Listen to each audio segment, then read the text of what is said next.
Guys, welcome to my channel. मैंने पहले part में आपको बताया था लोन के बारे में।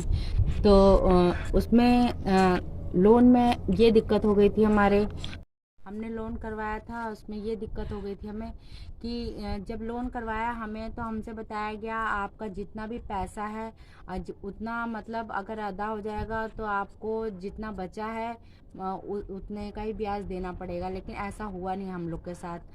और उसके बाद हम डेली फ़ोन करते रहते हैं उनसे प्रोसेस जानने के बारे में कि अब तो ब्याज हमारा कम हो जाए, लेकिन ऐसा कुछ भी नहीं होता है। ब्याज कम। और ऐसी मोबाइल हमने फाइनेंस कराया। देखिए, छोटी सैलरी में मिडिल क्लास की फैमिली बड़े बड़े सपने पूरे तो कर नहीं सकती है। मोबाइल भी फाइनेंस कराया हमने, तो हमारे साथ फिर वही वही हुआ। बताइए, मोबाइल फाइनेंस कराने के बाद सारी पेमेंट देने के बाद उन्होंने ये नहीं बताया हमसे कि आपको इतने टाइम तक पेमेंट करनी पड़ेगी। और हम लोग को कुछ पता नहीं था, उस समय लॉकडाउन का दौरान चल रहा था। उन्होंने बस फटाफट फटाफट जीरो ब्याज पे फाइनेंस कर दिया। और फाइनेंस करने के बाद उन्होंने कहा कि ठीक है आपको इतना पेमेंट करना है। हमने 5,000 बस खाली रह गए थे, तो हमने कहा ठीक है, अच्छा हम कर देते हैं।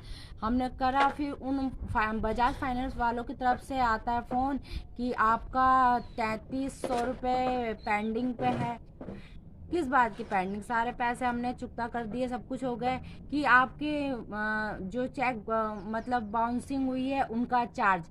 पहले तो इतनी कमी है फाइनेंस वालों की कि ये लोग अपने अगर आपका किसी महीने मंथ आप अगर नहीं पैसा दे पाते हैं तो आपको उधर का भी चार्ज देना पड़ेगा और इधर का भी चार्ज।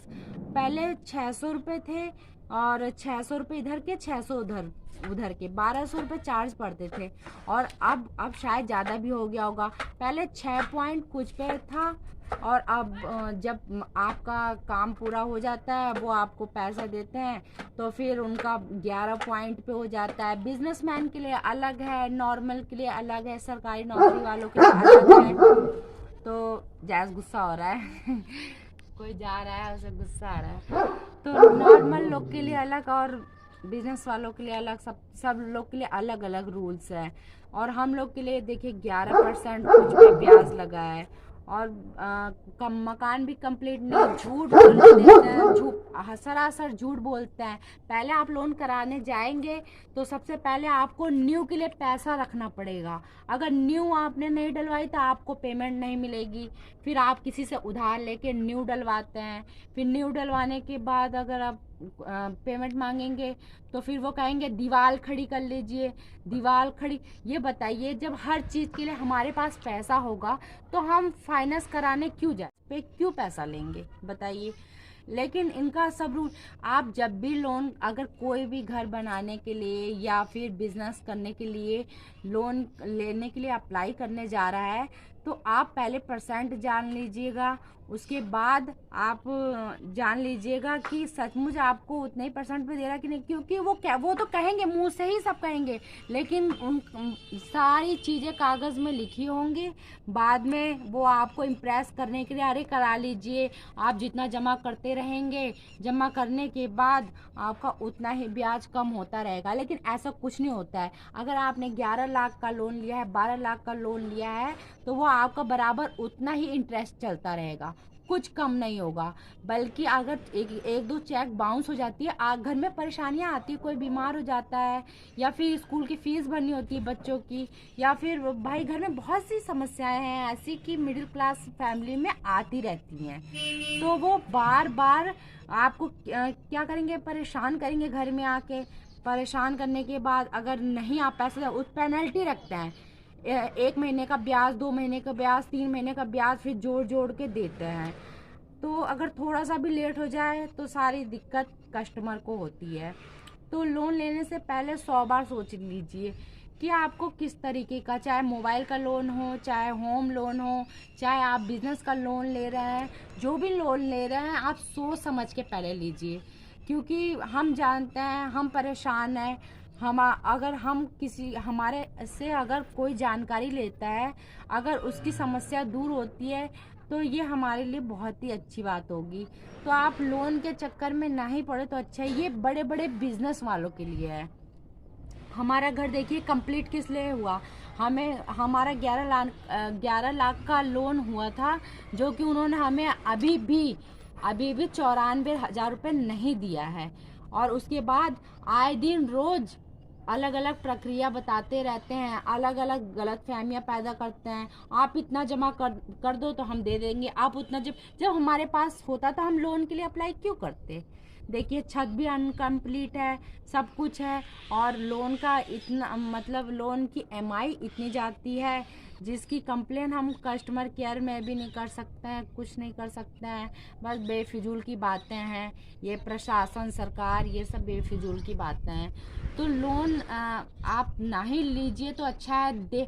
वो कहावत तो सुनी होगी आपने कि जल्दी से पैसे से बनाइए, या फिर अपनी ज्वेलरी हो वगैरह हो तो उसको आप 1% पे SBI में, वो आपकी सेफ भी रहेगी, SBI में रखिए, वो बल्कि वो सेफ रहेगी। लेकिन ऐसे लोन मत लीजिए, नहीं वरना हमारी तरह आप लोग भी परेशान हो जाएंगे, बहुत ही ज़्यादा परेशान।